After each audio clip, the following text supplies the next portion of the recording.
Okay, we ready? Well, hi everybody and welcome back to my YouTube channel.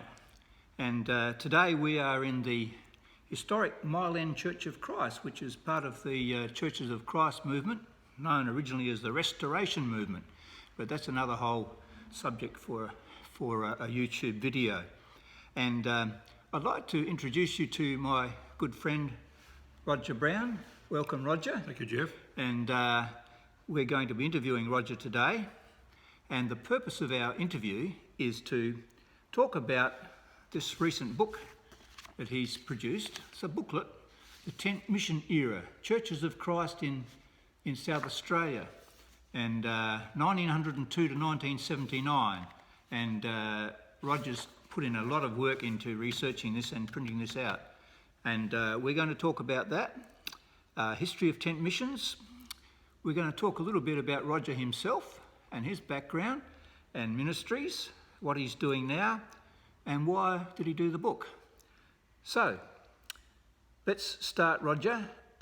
Welcome. Thank you. And Mary's over there. Thank you for the cups of tea, Mary. Mary's a local identity here at the Mile End Church of Christ. And we're going to, first of all, ask Roger a little about his background, the ministries he's had, and I'll leave that open to you to start off with that. Thanks, Roger. Thanks, Jeff. I'm grateful that I'm here at Mile End. This is the church I went to as a young lad. Is it? I just lived a couple of streets away. Yeah. And my parents sent me over here because there was lots of sport and lots of young people and lots of things happening. I wasn't a Christian, but I came here. This church was literally full with people of all ages. But the thing that struck me was the church had a history of missions. Almost every other year there'd be a mission of some description here in this church. It might be a mission on the Second Coming, where a preacher would have a big chart out the front and would go for a couple of weeks, or a tent mission. Now, this church is situated on Henley Beach Road, and down Henley Beach Road there were over the years vacant blocks of land. And so this church leased blocks of land, pitched big tents, and had 9 tent missions over about a 30-year period. But when I came here, I became a Christian, was baptised here in the church.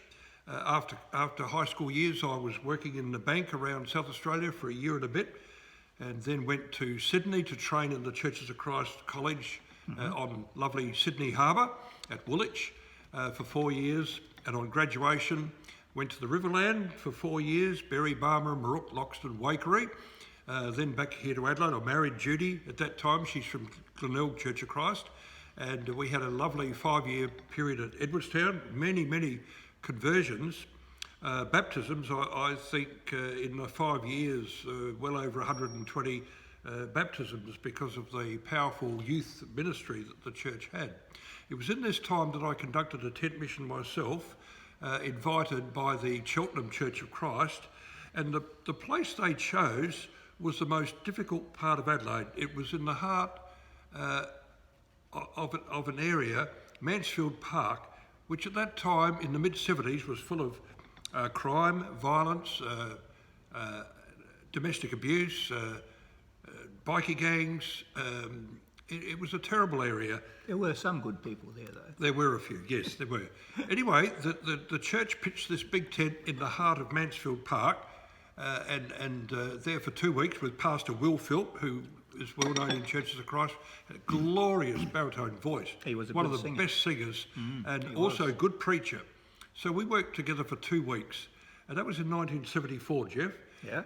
And then I went in my ministry after that to Melbourne, then back to Mount Gambier for a couple of churches there, then down to Adelaide, Dulwich Rose Park, and then to Hampstead Gardens Church of Christ, then to Semaphore Churches of Christ, and then to Black Forest Church of Christ, Mile End Church of Christ, and Croydon Church of Christ, and Flinders Park Church of Christ. So I've been privileged to meet lots of great people in different churches around this state, and my brief sojourn in Melbourne was delightful as well.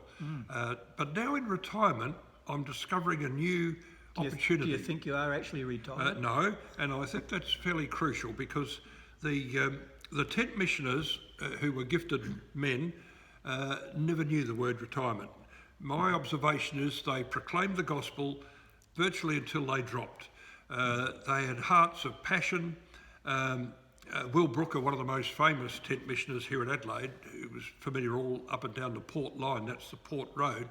There's lots of congregations dotted down the Port Road that he had his finger on and had tent missions at. When he passed away at the age of 72, he was still in his prime occupation of preaching the gospel, organising the churches. He was on Home Missions Committee, organising other missions all around the state. And so I've discovered that, yes, we can't have tent missions anymore, but I'm discovering a wonderful delight in visiting residential cares all around Adelaide. I go to 6 at least on a regular basis. These are nursing homes and yes, but also people living in independent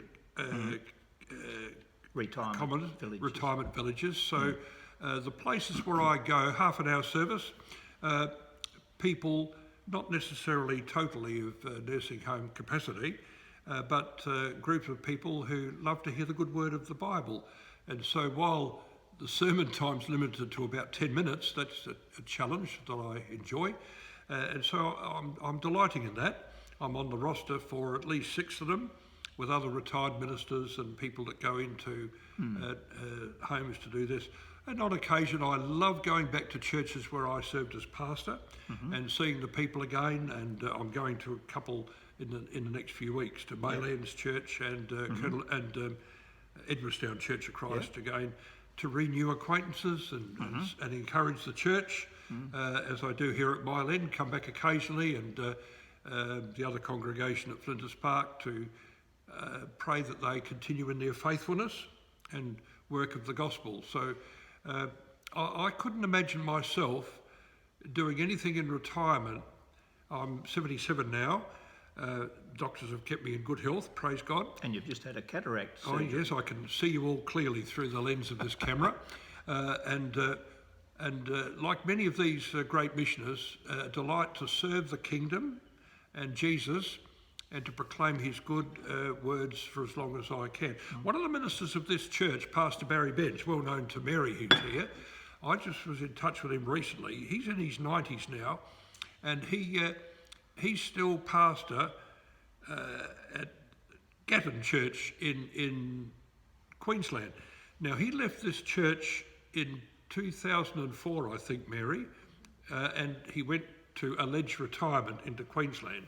He's still preaching regularly at the church since almost 20 years. So, and when I last talked to him, he said, as long as I've got breath, I will proclaim the gospel of our Lord Jesus in whatever way I can. But he and Elka still have holidays and lovely times with their family and friends, so you're not engaged full time, but it's part of your life. And I couldn't imagine part of my life not including an opportunity to share the good news of Jesus. Thank you. There you go. That was quite a summary. Wonderful. And one of my heroes, well, I suppose he's not a Church of Christ person, but, you know, we all look up to John Wesley, and yes. I read that he was actually, the last sermon he preached, he was actually being held up on either side by 2 men holding him up so he could stand up in the pulpit, and he died the following week. What a wonderful story. Amazing person, him and his brother, of course. So thank you for that, Roger. And what's happening here? Oh, nothing. We can ignore that. That was just a message from Centrelink to me. We're all under the authority of the government. Telling me that there's a letter for me to look at on the internet. That'll be exciting. That's interesting. Thanks for spotting that. Hello, Centrelink. Anyway, thank you for that. It's just throwing me off my next question. So the next question is, why this book? Why did you write this book? And tell us about that and how you come to do it. Well, Jeff, this is not actually a book. It's a compilation, more like a magazine, a snapshot, a pictorial snapshot of Churches of Christ tent missions here in South Australia. A colleague of mine, Dennis Nutt, who I roomed with in college in Woolwich, Sydney, he's now still he doesn't know the word retirement. He's nearly 90 and he's associate professor at the Churches of Christ College in New South Wales, still lecturing, and he's a prolific writer. Well, he wrote the story of E.C. Hendrickson, one of Australia's greatest tent missioners. He wrote this about a year or two ago and included 5 other major tent missioners from New South Wales and Victoria. And he published this book. And The Age of Special Evangelism, he called it, the tent mission era. But he didn't cover a lot of South Australian history about it. So after I read the book and rang Dennis, he said, well, his book focused on mainly experiences in New South Wales and Victoria. So I thought, well, there's a challenge. If anyone's going to do some looking at South Australia, it'll have to be me, because to my knowledge, I'm the only surviving tent missioner here in South Australia at the moment. There is one other surviving evangelist, that's Pastor Philip Stevens, who's living in retirement at Wangaratta. All other tent missioners have passed away on to glory. So I thought, where do I begin? So I went to the State Library and accessed the Australian National Print Archives, where up until the year 1954, you could access every newspaper and every article in them, and you can type in on your search engine what you're looking for. So I typed in the words tent missions, Churches of Christ, South Australia, and up came a whole raft of wonderful articles, photographs, articles by journalists, advertisements by churches of tent missions. I had no idea of the extent of this activity, no idea whatsoever. I wouldn't have hazarded a guess as to how many missions were conducted, had absolutely no idea. As a result of my investigations and researching all of the newspapers in South Australia, this summary is really accurate. Over 180 tent missions conducted by 51 different churches of Christ here in South Australia, with over 3,000 conversions, and to my knowledge, 40 evangelists, different evangelists at work. An era of great joy. So that was my discovery, and I'm of the belief that when I documented this, no one else had made the same discovery. So it was original research, which I formulated into this booklet, which has now been circulating among the ministers and churches here in South Australia. It purely is a navigation through the newspapers. It's presented as a magazine of photographs, articles, some great pictures of the early evangelists, lots of delightful photographs of tent missions actually being used in the 1930s and 40s, 50s by churches around South Australia. So I got really excited doing this. Every time I would go into the archives and punch in some information, maybe the name of an evangelist or a church location, up would come newspaper articles about the missions that were conducted. In some cases, a good photograph in these old newspapers. So that's how the book was evolved. I was very careful to acknowledge on the back that this is purely a navigation through the newspapers, what the journalists were saying, and how the churches advertised these missions. So it wasn't presented as a textbook on theological expression through tent mission gospel evangelism, but purely a record of what the newspapers said. There are some church historical booklets, like centenary booklets or jubilee booklets, that I found in the Churches of Christ archives that also had good photographs and descriptions, but they were fairly brief. They didn't appear in great detail in the history booklets of the churches. And the newspaper line of Churches of Christ is called the Australian Christian, and they did include coverage of many of these missions, but not in abundance, particularly in South Australia. So it was from the newspapers of South Australia that the information came for this booklet, which has just been produced and circulated. Yeah, well done. At the end of the interview, we'll talk about how you can get a copy of this, which will probably be through me. By contacting me will be the best way to do it, but I'll make mention of that in the notes underneath the video. So What about, who are some of the key people that were involved in these tent missions? Can you talk about that? Oh, I can. For me, it was a personal discovery. And my discovery focused on the incredible dedication and persevering conviction that these evangelists were chosen by God primarily and made available to churches of Christ in South Australia to conduct tent missions. My observation is this is a unique gift, a unique opportunity. Of course, that era is completed now and replaced by other strategies used by churches, ministers and evangelists. There are still one or two tent missions, I think, happening around Australia, maybe one at least, still going. I went to one about 3 or 4 years ago up in the Riverland, actually, an independent little group that was doing it. That was wonderful. Yes. The value of a tent, Jeff, is it's on public ground generally, that makes people feel safe. They can go into a tent that looks a bit like a circus tent, but there's no circus animals or entertainment inside. But by going into a tent, people would feel we're on public territory. If I feel threatened or I don't like it or a bit awkward, I can just get up and go without drawing attention to myself. Unlike going into a church. And in the 1930s and 40s, there was a perception that the church building, which was the worshipping place for Christian people, there was largely respectability and a degree of not so much importance, but people who went to church got dressed up, they wore hats, Sunday best, collars and ties, and people, if they didn't want to do that, felt a bit uncomfortable. So in a tent, you could go dressed however you liked. Yep. And I think this was the great value of the tent mission. Anyone could go there. And so there was no cost generally, there were no offering plates being passed around except on the end, and I'll talk about that a little later. So I feel it was a time that was right. Will Brooker, we're here at Mile End, and between Mile End and Hindmarsh and Semaphore, all the way up Port Road here in Adelaide, there's a series of locations where Will Brooker conducted tent missions very strongly and passionately. I think about 15 or 16.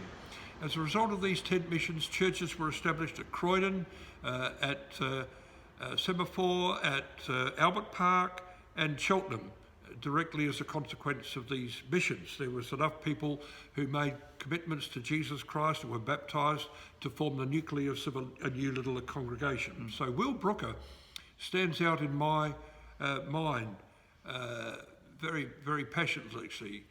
And there were other great preachers who were part of our conference.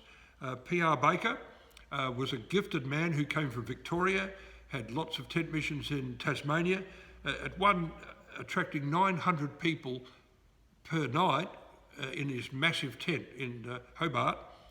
So P.R. Baker conducted many churches. He was a minister of the Norwood Church of Christ for a while, strong association with Grote Street and Hindmarsh, very gifted preacher, and yet when the tent mission era completed, he went to Victoria and conducted several successful just church ministries, very passionately.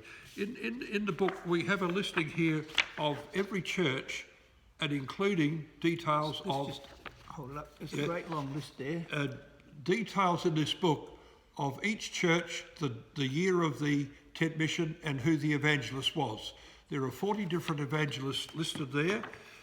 Some of them did. Pastor Will Byler conducted many. Some of them were appointed state tent missioners here in South Australia. The conference at the time recognised the value of tent mission outreach, and so the Home Mission Department engaged several of these missioners, not all at once, to be full-time. The conference bought a big tent and it tracked all around South Australia, in the suburbs, in the city and in regional areas, with one of these tent missioners whose sole responsibility in their year of service was to conduct tent missions. It took a fair bit of time. The preparation and organising took a fair bit of time, and then the missions sometimes went for 3, sometimes 4 weeks, and then there was the follow-up afterwards. So it was fairly intense. And so out of these... Intense. Sorry, I had to get that one in. That's right. Roger. So 40 different evangelists. all chosen because of their ability to conduct strong meetings in a tent. My understanding is that they were selected for this role with confidence that they were able to conduct meetings sometimes for 3 weeks straight, almost every night of the week, and be stimulating and interesting so that people didn't get bored, attracted newcomers who didn't have a church background. They had to have special training. Now, in my case, my special training in Sydney was that during the course of my college training, the students were taken into Hyde Park lunchtimes by the college principal, and we had to stand up on Speaker's Corner, which is still available today, and try and hold an audience for 5 minutes, which was very challenging. So did you do that? I did that. Yeah. Every student had to do that. And in front of hundreds of people having their lunch, sitting down in Hyde Park, feeding the pigeons, someone would stand up in the corner and wax forth on a certain topic or whatever and bring Jesus or the gospel into it. It was quite demanding. There were hecklers and people who criticised you, and some threw other words at you to put you off. It was quite a training ground. And the principal assessed the students afterwards on how they were able to conduct this training. It was part of what we called our homiletics training in preparation and conduct of sermons, ministries, and outreach. So I myself, along with several, I won't say all Church of Christ pastors, had a strong grounding in being able to preach largely without notes to an audience and engage them personally and try and retain that connection. And I think most of the tent missioners, my observation is that they were able to do this. In the book, there's reports from some of the journalists who went to these missions, who were sitting there with their notebooks during the mission, who wrote down what they observed. And so they were men who were able to do that. They had good, strong voices. They spoke clearly. There was no amplification in those days, no microphones or cameras. Fairly basic. Some of the photographs in the booklet show what it was like inside these tents. Very basic, just wooden chairs out, a piano on the stage, a pulpit, and a few chairs, and that was it. They had a baptistry though in them? They did. Yep.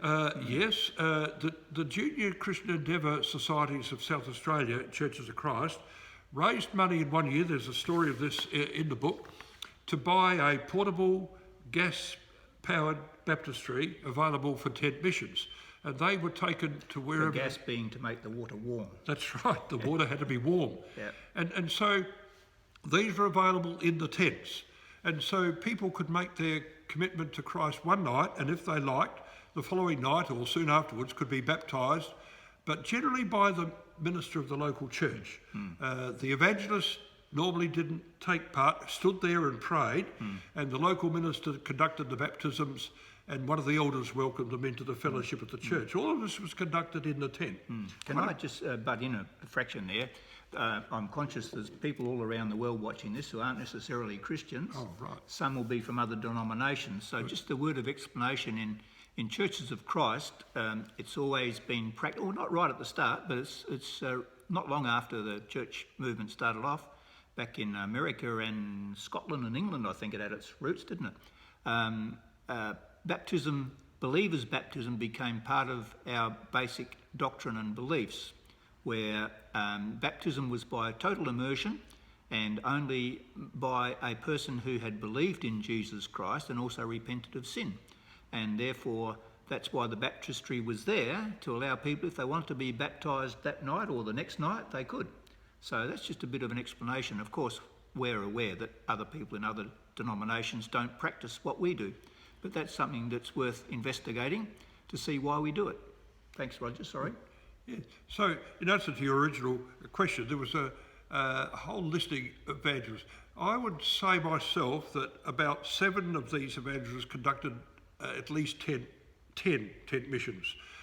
They were specially gifted, they were extremely dedicated, they worked incredibly hard over the course of each of these tent missions. The time that they would put into each mission was unbelievable, not just turning up on the night to preach a message at the given time in the tent, but the working with the church, the pastors, the elders, before and during.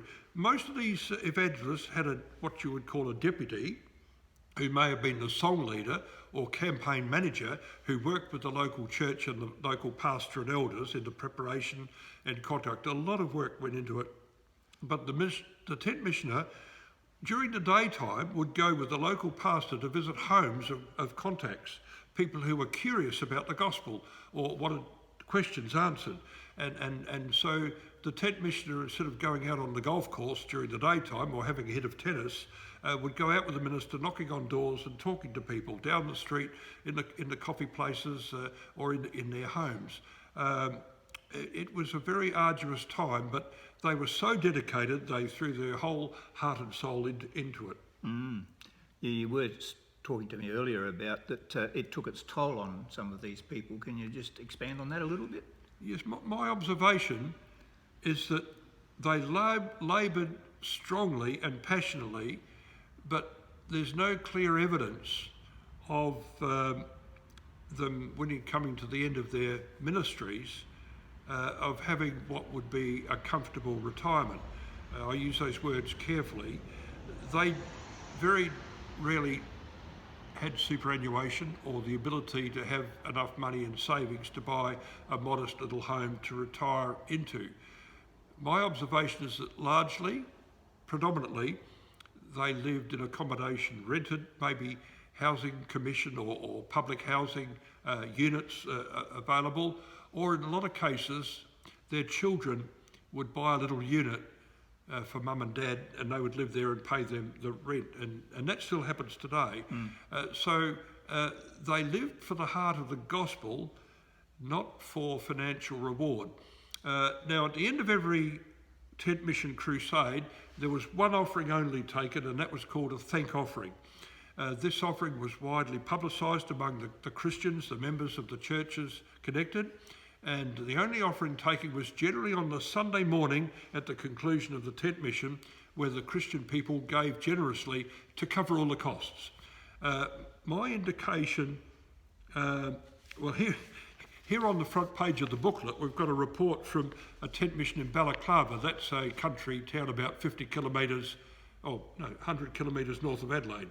And this headline says, "Thank offering of £64 at the last mission meeting, 25 baptisms in 5 weeks." And the year of that, Jeff, was? 1940, April 1940. So in April 1940, this massive thank offering of £64 covered all the expenses and paid a remuneration to the tent missioner. Which at the time of decimal conversion would have been $128. Yes, except for inflation back in that day. That's right. So that's the way they survived. Now, you'll appreciate that the tent missioners didn't go from one tent mission campaign directly to another one. Sometimes there was a gap of a couple of months. Some of the tent missioners were then invited guests of some of the churches to give special teaching missions or preaching. But my observation, and it's not widespread or conclusive, is that generally they focused on the tent mission activity, and in later years were able to have a pastorate of a small church somewhere. And how blessed were those people to have the gifted ministry of a much blessed tent mission evangelist who would then spend time with the local church. Can I, at that point, maybe talk about E.C. Henriksen? Oh, yes. And yes. E.C. Henriksen was a famous Church of Christ preacher and tent missioner. Probably he was the most prolific of them all, possibly. And his daughter, Lucy, actually, I knew at our church many years ago. She's been gone a long time now. But he actually collapsed during one of his addresses. There's a story about it on here, on the front page, if you can just see there. And when I mentioned that Roger had done this book a few weeks ago to a person who got in touch with me through my blog where I'd written about tent missions and churches of Christ, he told me that his father used to be a minister at the Grote Street Church of Christ where I used to go, and his name is Charles Swab. Charles Swab Jr. is the man that got in touch with me. And Charles told me that he was actually at this meeting when E.C. Henriksen collapsed. And Charles, I think, correct me when I contact you, Charles, told me that he became a Christian at that meeting when he collapsed. So can you just talk a bit more about that? Yes, I found this story in the newspaper. That story's continued in the book. This was E.C. Henriksen's final tent mission meeting. He collapsed in that meeting, taken to hospital, serious heart condition. Just keep talking, Roger. I just got to turn that other camera on. It took a long while for him to recover.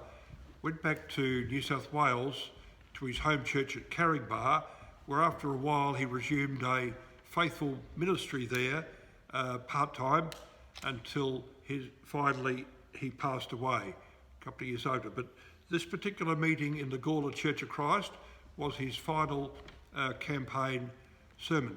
A book has been released called The Gospel Under Canvas, which contains at least 12 of his most popular gospel sermons. There are some copies around. I'm not sure if they're available for sale, but in the State Archives there's a few copies of the Gospel. I have a Under copy Gospel. I've got my own copy. Very inspiring, very inspiring. So E.C. Henriksen conducted tent missions not only all across Australia, and he had successful missions in every state of the Commonwealth here in Australia. He also had successful campaigns in America and in Great Britain as well. Used to go overseas in the 1940s to proclaim to very large congregations. He was a fierce, strong ambassador for Jesus in the public pulpits. He had a wonderful ministry. I was not able to hear him personally. I've heard a recording of one of his sermons, and even that has given me the information that once you went to a tent mission meeting with E.C. Henriksen, you had to go back night after night after night. This church, Mile End, had Pastor Henriksen on two occasions, two very big missions down Henley Beach Road, just near where I'm sitting right here today. At one of these tent missions, 1928, he had this massive tent that seated about 320 or 30 people. It was full and there were 100 outside, so they had to organise a second tent to pitch behind it and connect it together. So it made one big tent, and the record states that over 700 people attended that every night. 700, Mary, every night for a couple of weeks. And there were scores of people made commitments to Jesus Christ and then became members of the church. So E.C. Henriksen had a strong, attractive power to the way he proclaimed the gospel. He had a strong voice. He characterised his sermons with good anecdotes and stories, good biblical analysis, and most importantly, at most meetings outlined clearly the steps to becoming a Christian. This was one of the secrets of a good tent mission evangelist, as much as possible to outline how simple the steps are on the road to salvation through Jesus Christ. To make that clear, and also to make sure that people knew that before they left to go home, they had an opportunity of making this decision, or at least talking to people about it before they left the building. So there was an urgency about the proclamations, a very critical urgency, like a compulsion. And this fed over into the people that went to the tents to hear these evangelists. They felt they had to go back the next night and the night after. Now, to be fair, here in Adelaide in South Australia, in this era of tent missions, there was little competition for evening attention. No television, the radio broadcasts were a bit sparse, newspapers were small print, hard to read. The theatres offered movies, but they were expensive to go to, you had to save up. And the hotels, there were 6 o'clock closing. So after 6 o'clock at night, no hotels or clubs or pubs. So basically, the appeal of a tent mission campaign with good and bright music and singing, and sometimes they had testimonies of interesting people who had a very strong conversion, would tell their story, giving a testimony. That was appealing. And so people were attracted to this form of meeting.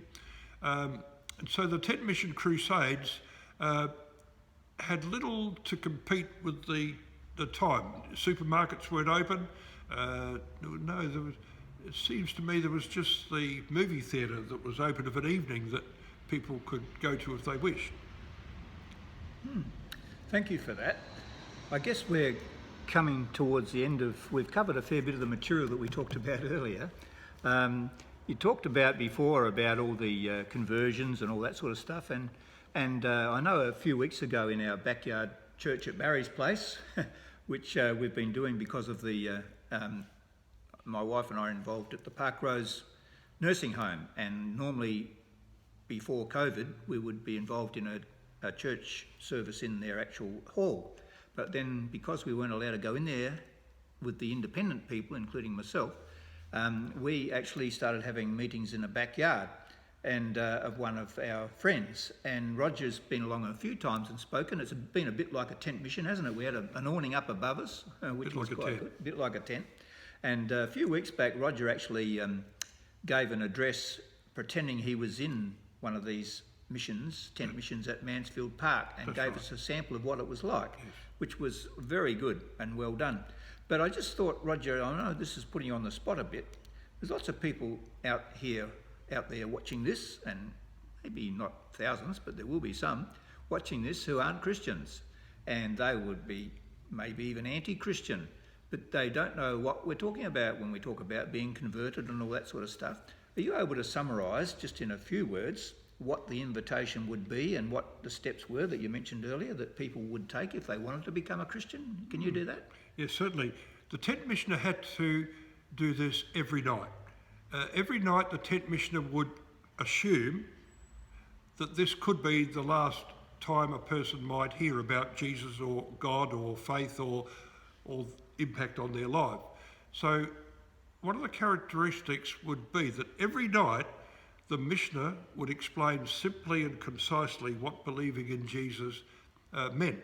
That there was the aspect that on Easter, Good Friday, Jesus died on the cross in our place to be the substitute for all the sin of everyone in the whole world. That the punishment for sin would fall on his shoulders alone, and through his death we could all be forgiven. Our sin could be placed on him when he died on the cross 2,000 years ago. And of course he rose on Easter Sunday, a great glorious event.